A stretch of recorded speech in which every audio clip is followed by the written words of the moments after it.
আজ আমি তোমাদের west Bengal council of higher secondary এডুকেশনের ক্লাস 12 এর থার্ড সেমিস্টারের অন্তর্গত যে drama riders to the sea তার উপর বেশ করে খুব গুরুত্বপূর্ণ কিছু এমসিকিউজ বা মাল্টিপল চয়েস কোয়েশ্চেন নিয়ে আলোচনা করব।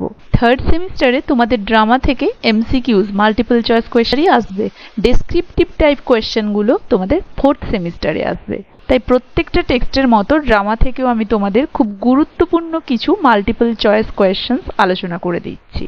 তো দেখো question number 1, who is the author of Riders to the Sea? Riders to the সির অথরকে? খুবই ইজি। অপশনস কি আছে দেখে নেব তার আগে। William Butler Yeats, J M. Synge, Sean O'Casey and James Joyce. Obviously J M. Synge. Next question number 2, which Irish playwright is associated with Abbey theatre? Abbey theatre হচ্ছে আয়ারল্যান্ডের একটি থিয়েটার কোম্পানি। এটি আয়ারল্যান্ডের ন্যাশনাল থিয়েটার নামেও পরিচিত। তো কারা কারা এই অ্যাবি থিয়েটারের সাথে যুক্ত? J M. Synge, Bernard Shaw, Lady Gregory, all the above. দেখো জে.এম. সিঞ্জও আইরিশ ছিলেন, বার্নার্ড শ আইরিশ এবং লেডি গ্রেগরি এই অ্যাবি থিয়েটারের ফাউন্ডার ছিলেন। এই অ্যাবি থিয়েটারের ফাউন্ডারদের মধ্যে একজন ছিলেন লেডি গ্রেগরি। তাহলে দেখতে গেলে সবাই এরা যুক্ত। এখানে যুক্ত বলেছে, ফাউন্ডার তো নয়। ফাউন্ডার ছিলেন লেডি গ্রেগরি এবং যুক্ত ছিলেন জে.এম. সিঞ্জ, আইরিশ ছিলেন, এবং বার্নার্ড শও আইরিশ ছিলেন, তিনিও যুক্ত ছিলেন। তাই বলতে গেলে সবাই কিন্তু যুক্ত ছিলেন, কারণ ফাউন্ডার তো অবশ্যই যুক্ত, বাকি দুজনও যুক্ত ছিলেন।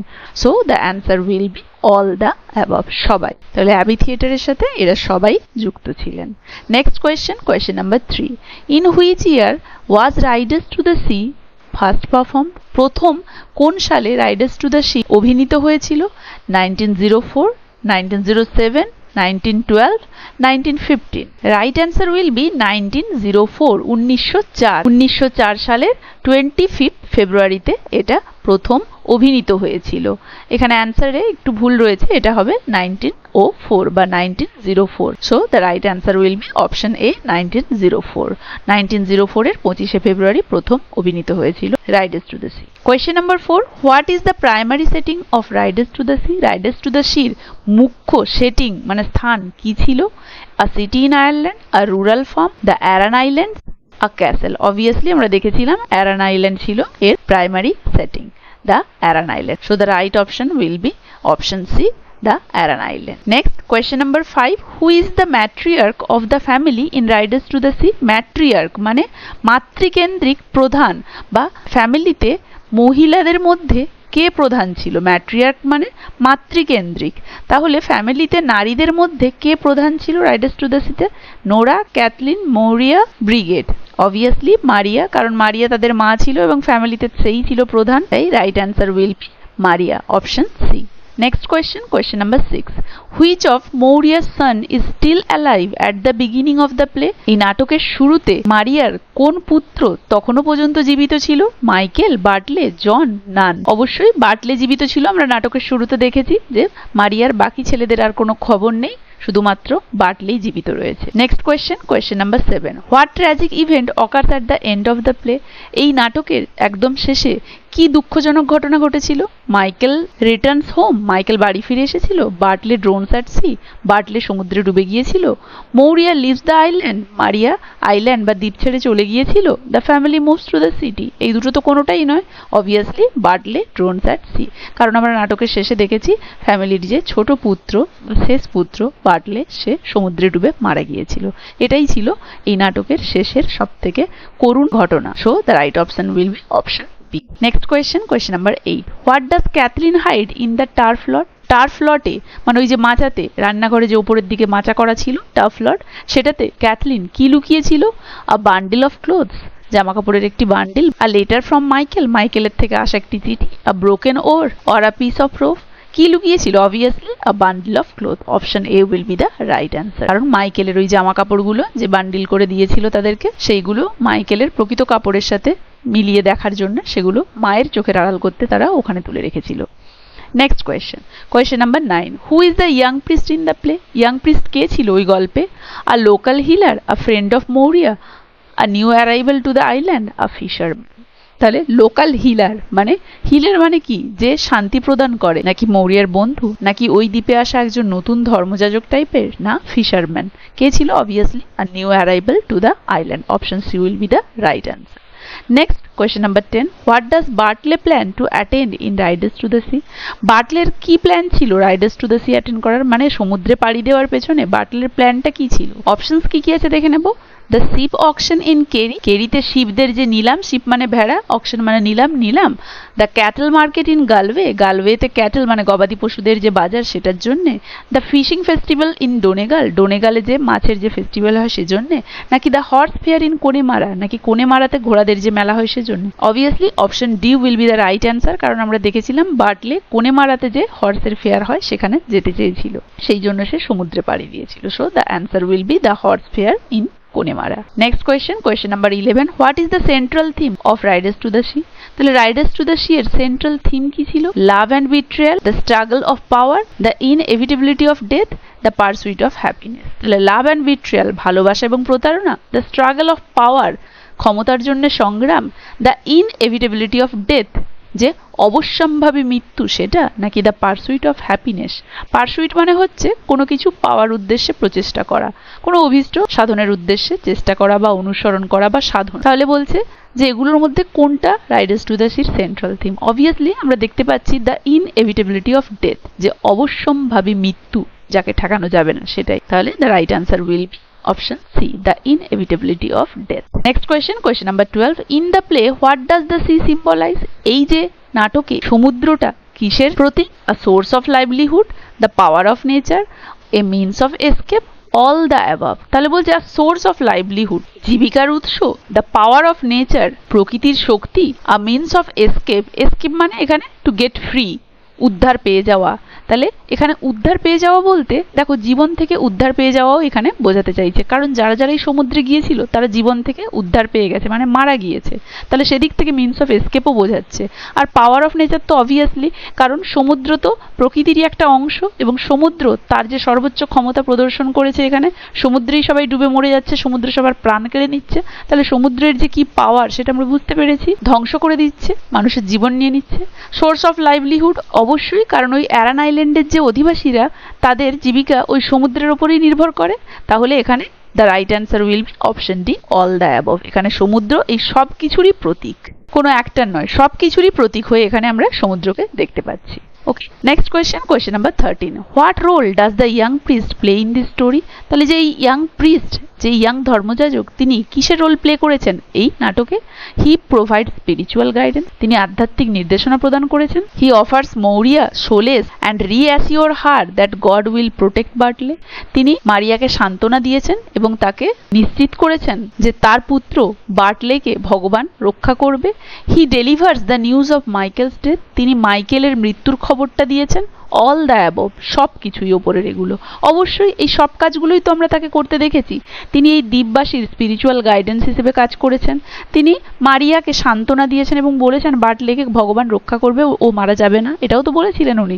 তারপরে মাইকেলের মৃত্যুর খবরটা তো উনিই দিয়েছিলেন, কারণ মাইকেলের জামা কাপড়ের বান্ডিলটা তো উনিই দিয়েছিলেন। তাহলে the right answer will be option D, all the above, সবগুলোই, এই সমস্ত কিছু রোল উনি প্লে করেছিলেন। Next question, how does Maurya react to Bartley's death? Maurya তার শেষ ছেলে বার্টলের মৃত্যুতে কিভাবে রিঅ্যাক্ট করেছিল?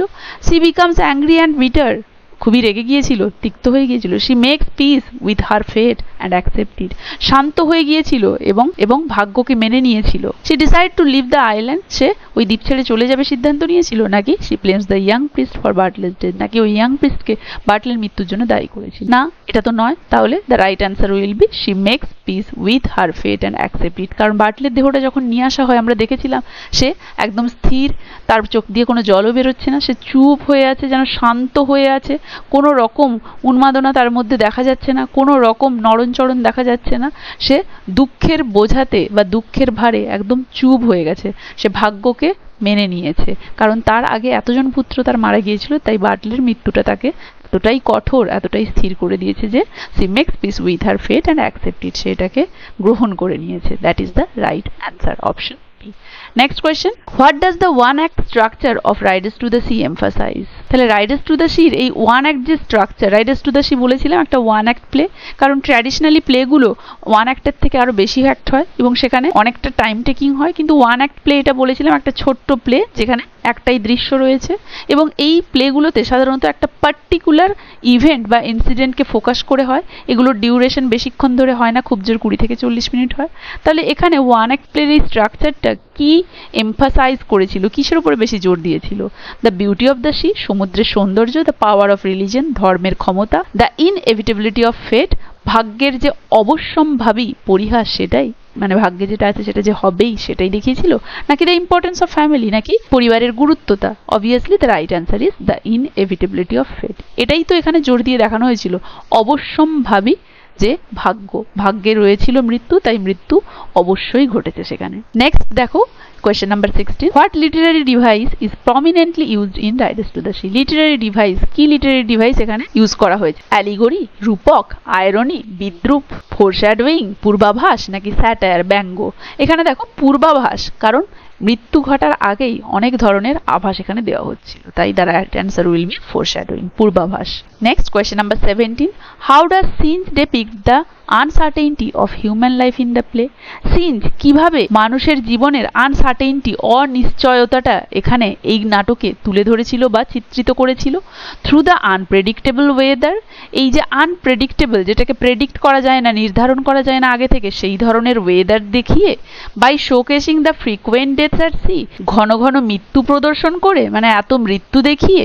থ্রু দ্য ক্যারেক্টার সুপারস্টিশনস, নাকি এই ক্যারেক্টার মানে নাটকের যে সমস্ত চরিত্রগুলো ছিল তাদের কুসংস্কার দেখি? নাকি অল দ্য অ্যাবভ, ওপরের সবগুলোই? হ্যাঁ, সবগুলোই তো এখানে দেখানো হয়েছে। ক্যারেক্টারদের সুপারস্টিশনস, কুসংস্কারও দেখানো হয়েছে, এখানে ঘন ঘন মৃত্যুও দেখানো হয়েছে।